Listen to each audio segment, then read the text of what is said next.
राम राम शेतकरी बंधूंनो, आपण आलेलो परत एका नव्या व्हिडिओमध्ये। या व्हिडिओ आपण शूट करण्यामागचं कारण म्हणजे एका शेतकरी बांधवाची मला कमेंट आली होती व तसेच त्याचा कॉल सुद्धा आला होता की त्याने सांगितले सर स्टेप बाय स्टेप अद्रकीबद्दल संपूर्ण मार्गदर्शनाचे व्हिडिओ आपण आपल्या YouTube चॅनलवरती अपलोड करावे। त्यासाठी आपण आता सुरुवातीचा व्हिडिओ हा शूट करत आहे। मी मागे आपल्याला आले बेने प्रक्रिया याबद्दल माहिती सांगितली, तसेच आता आपण प्रतीक्षित आले बेने प्रक्रियाचे बघत आहोत। आपण बघू शकता आपण आले बेने प्रक्रियासाठी ज्या घटकाचा निवड केलेला आहे तो म्हणजे बेस्ट ॲग्रो कंपनीचे वार्डन।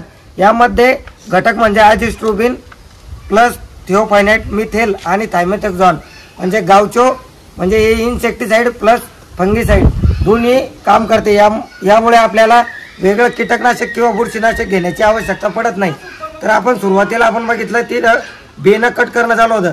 सुरुवातीला आपण बेनाची जी भट्टी असते पूर्ण मारलेली आपण 1 महिना ती सुप्तावस्थेत पडलेलं असतं। त्याची सुप्तावस्था मोडण्यासाठी आपल्याला सुरुवातीला त्याचे तुकडे करून घ्यावे लागतात। जर आपल्याला बेनं बनवायचं तर बेण्याची साईज याची पाहिजे शेतकरी बांधवांनो, 2 ते 3 मोड आपल्या बेण्याला आलेले पाहिजेत। कारण की जेव्हा आपण लागवड करत असतो यातला जो मेन पॉवरफुल स्ट्रोक जो निघतो आपला सुरुवातीचा तोच महत्त्वाचा असतो। नंतर तुम्ही किती मोठा खडा लावला त्याचा काही फायदा होत नाही। त्यामुळे जास्तीत जास्त बेनं जेवढं छोटं करता येईल तेवढं छोटं करण्याचा प्रयत्न करा व तसेच बेनं निरोगी असलं पाहिजे। यामुळे आपण नक्कीच बेने बीज प्रक्रिया करणे आवश्यक असते। त्यानंतर आपण भट्टीतून जे खडे करतो आपण सुरुवातीला का बेनं बनवून घेतो, कारण की ही जी झालेली जखम आहे ही रिकवर होण्यासाठी आपण या बुरशीनाशकाचा प्लस कीटकनाशकाचा वापर करत असतो। यामुळे ही जखम भरून निघत असते। कारण की आपण ज्यावेळेस तुकडा करतो बेण्याचा, ज्यावेळेस ते तुटतं त्यावेळेस इथं ओली जागा असते आणि कोणत्याही बुरशीला एंटर होण्यासाठी आपल्याला मॉइश्चरची आवश्यकता भासते। यामुळे हे मॉइश्चर डिस्टर्ब करणे आपल्याला आवश्यक असते। त्यामुळे आपण बेने प्रक्रिया ही करत असतो। आपण बघू शकता एका टपाच्या साह्यात आपण हे वार्डन प्रति लिटर आपण 2 ml याचा वापर करत असतो। आपण माझ्या याच्यात बघू शकता टपामध्ये आपण याचं प्रमाण टाकलेलं आहे। तसेच आपण यातून एका चाळणीच्या साह्याने बेनं पूर्णपणे 5 ते 6 मिनिटं त्यात ओले ठेवून नंतर या पन्नीमध्ये स्टोअर करतोय।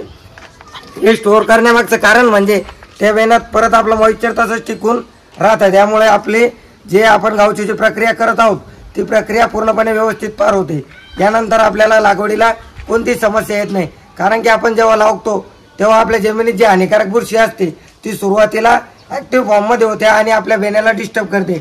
यासाठी आपण बेने प्रक्रिया करणे अत्यंत त्यामध्ये जो महत्त्वाचा मुद्दा राहिला तो म्हणजे 2-3 शेतकरी बांधवांनी मला व्हॉट्सअपवरती फोटो पाठवले की सर बेनं जे ते काळं पडतंय, तर ही समस्या कोणती, इथं काळं पडतंय आणि बुरशी तयार होते। ही समस्या अशी की शेतकरी बांधव आपण ज्यावेळेस बेनं काढत असतो त्यावेळेस आपलं बेनं ओलं असतं किंवा त्यात मॉइश्चर असतं आणि त्या जागी ती बुरशी पूर्णपणे तयार होते। यामुळे आपलं बेनं काळं किंवा इथं पांढरी बुरशी तयार होते। याला घाबरून जाण्याचे कारण नाही। आपण जर बेने प्रक्रियात योग्य त्या औषधाची निवड केली तर नक्कीच आपल्याला या समस्याचा प्रॉब्लेम कुठे येणार नाही। राम राम शेतकरी बंधूंनो, माझे नाव रोहन चौहान। आपण परत एकदा आलेलो आहे व्हिडिओमध्ये। आता आपण व्हिडिओ बघतोय बेसल डोसचा।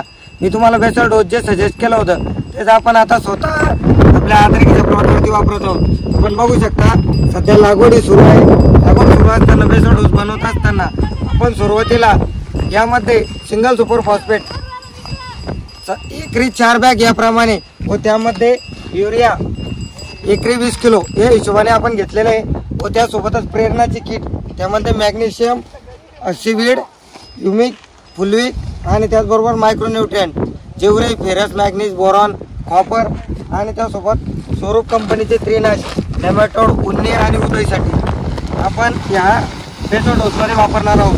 त्याचबरोबर प्रेरणा किटमध्ये आपल्याला बोरॉन भेटतं, त्या बोरॉनचा सुद्धा आपण वापर बेसल डोसमध्ये करत आहोत। त्याचबरोबर प्रेरणा कंपनीचे A to Z हे मिक्स A to Z म्हणजे यामध्ये सर्व बायो फर्टिलायझर आहे।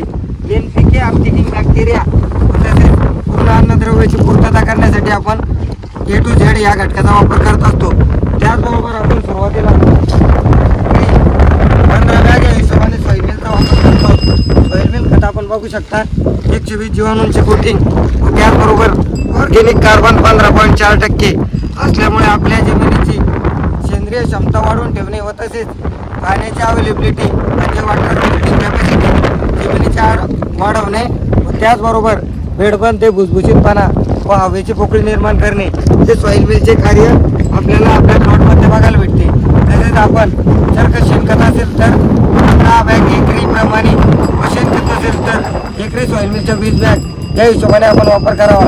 निश्चितच आपल्याला बेसल डोसची पूर्णतः फायदा आपल्या पिकाला होईल आणि बेसल डोस पक्का असल्यामुळे आपल्याला नंतर जे आपण वॉटर सोल्युबलचे जे ग्रेड वापरणार आहोत त्यांचा आपल्याला कमी यूज म्हणजे कमी वापर करावा लागतो। बेसल डोस परिपूर्ण पीक निघेपर्यंत आपल्याला शेवटपर्यंत आपल्या पिकाला ताकद देत असते। त्यामुळे बेसल डोस चांगली निवड करणे हे अत्यंत आवश्यक असते। बेसल डोस निवड करताना आपण सर्व गोष्टींची पूर्तता करावी, कारण की कोणत्याही अन्नद्रव्याची कमतरता दुसरं अन्नद्रव्य भरून काढत नाही।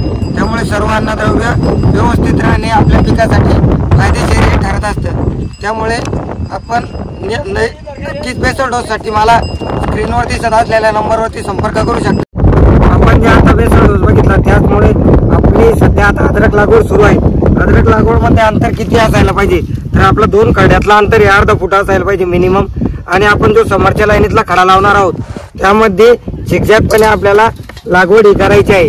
त्यामुळे काय होते, हवा खेळती राहते, प्रत्येक कांदाला हवा भेटते। याचमुळे आपल्याला झाले उत्पन्नात वाढ बघायला भेटते। आणि लावताना गडबड करू नये। आणि आपल्या बेडची हाईट आपण बघू शकता, मी बेडची हाईट पूर्ण 1 फूट घेतली होती। आता सध्या आपण कोळपा आणला 2 सरीतलं अंतर, त्यामुळे बेड खाली गेला, वरतून पूर्ण बेसल डोस टाकला। आधी सुरुवातीला सॉईल मिल त्यावरती आपण पांढरं बघू शकता पूर्ण किट मायक्रोन्यूट्रिएंटची, त्याचबरोबर SSP। आणि आपण आता बेडची हाईट जर बघितली तर 1.5 फूट मिनिमम बेडची हाईट ही उरलेली। अद्रक लावताना जर आपल्या बियाणाला 2 ते 3 डोळे हे आवश्यक असतात, कारण की टेम्परेचरमुळे आपल्याला एखाद्या डोळ्यात तफावत बघायला भेटते। त्यामुळे आपण नक्कीच बेणे लागवड करत असताना बेड्यातील अंतर हे 1/2 फुटाचं ठेवावं। आणि त्याचबरोबर लगेच लागवड केल्यानंतर आपण बेण्याला पूर्णपणे मातीच्या साह्याने झाकून घ्यायचे आहे आवश्यक असते। माहिती कशी वाटली? माहिती आवडल्यास नक्की लाईक करा व तसेच अशा नवनवीन व्हिडिओसाठी माझ्या यूट्यूब चॅनलला सबस्क्राईब करा। आणि कोणती आपल्याला समस्या असल्यास स्क्रीनवर दिसत असलेल्या नंबरवरती मला कॉन्टॅक्ट करून आपण मला विचारू शकतात। धन्यवाद, आभारी।